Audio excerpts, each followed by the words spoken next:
بسم اللہ الرحمن الرحیم۔ السلام علیکم ورحمۃ اللہ وبرکاتہ۔ یہ وظیفہ نیک حاجت کے لیے ہے، کیونکہ آنے والی رات بڑی بہترین رات ہے، اور یہ وہ رات ہے سارا سال بندہ اللہ تبارک و تعالیٰ کی رحمت کو تلاش کرتا ہے، لیکن مسلمانوں کے لیے یہ خوش نصیب رات ہے جو اللہ تبارک و تعالیٰ کی رحمت اپنے بندوں کو تلاش کرتی ہے۔ اور یہ رات جسے شب برات کہا جاتا ہے، شب برات کہا جاتا ہے، ہماری سادی زبان کے اندر جسے چھوٹی عید بھی کہا جاتا ہے، لیکن یاد رکھیں کہ یہ صرف عید کھانے اور پینے کا نہیں نام، یہ اللہ تبارک و تعالیٰ نے ایک انعام عطا فرمایا ہے۔ یہ وہ رات ہے جس رات کے اندر اللہ تبارک و تعالیٰ پہلے آسمان پر نزول فرماتے ہیں، اور اللہ تبارک و تعالیٰ ساری رات اعلان فرماتے ہیں، ہے کوئی بخشش مانگنے والا میں اسے بخشش عطا کروں، ہے کوئی رزق میں فراخی چاہنے والا میں اس کی رزق کو بڑھا دوں، ہے کوئی بیمار جو لاچار ہو گیا ہو، ڈاکٹروں نے جواب دے دیا ہو اور ڈاکٹروں سے دوائی لے لے کر تنگ آ گیا ہو، اور ڈاکٹر بھی اسے نہ بتاتے ہوں کون سی بیماری ہے، آج میرے سامنے جھولی پھیلائے میں اسے شفا عطا فرماؤں گا۔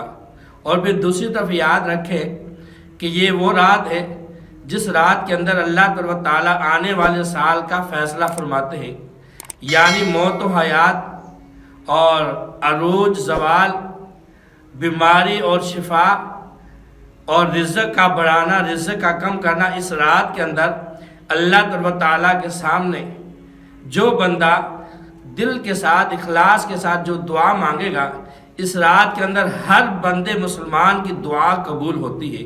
یاد رکھیں کہ یہ وہ رات ہے، اس رات کے اندر ہر مسلمان کی دعا قبول ہوتی ہے۔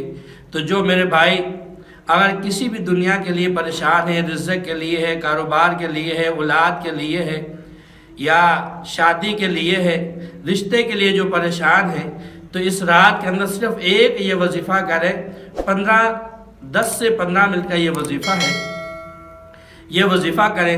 اس کے بعد اللہ تبارک و تعالیٰ سے دعا مانگیں۔ جب اللہ تبارک و تعالیٰ سے آپ دعا مانگیں گے تو اللہ تبارک و تعالیٰ ضرور آپ کی دعا کو قبول فرمائیں گے۔ آپ نے کیا کرنا ہے، رات کو عشاء کی نماز کے بعد اچھی طرح وضو کرنا ہے، اس کے بعد 2 رکعت نماز نفل پڑھنے ہیں، جو آپ کو حاجت ہو اس کے نام سے نفل پڑھیں، اور اس کے بعد آپ نے 3 مرتبہ سورہ یاسین پڑھنی ہے۔ یاد رکھیں 3 مرتبہ سورہ یاسین پڑھنے کا ثواب 30 قرآن مجید کا ہے۔ ایک دفعہ سورہ یاسین پڑھیں گے تو اللہ تعالیٰ آپ کو 10 قرآن مجید کا ثواب دیں گے۔ آپ 2 دفعہ پڑھیں گے 20 مرتبہ ثواب۔ اگر آپ 3 مرتبہ پڑھیں گے تو اللہ تعالیٰ 30 قرآن مجیدوں کا ثواب عطا فرمائیں گے۔ آپ 3 مرتبہ سورہ یاسین پڑھیں۔ سورہ یاسین پڑھنے کے بعد پھر اللہ تعالیٰ اس طرح گڑ گڑا کر دعا مانگیں۔ جب آپ دعا مانگیں گے ضرور اس رات کی برکت سے، سورہ یاسین کی برکت سے، قرآن پاک کی برکت سے اللہ تعالیٰ آپ کی دعا کو قبول فرمائیں گے۔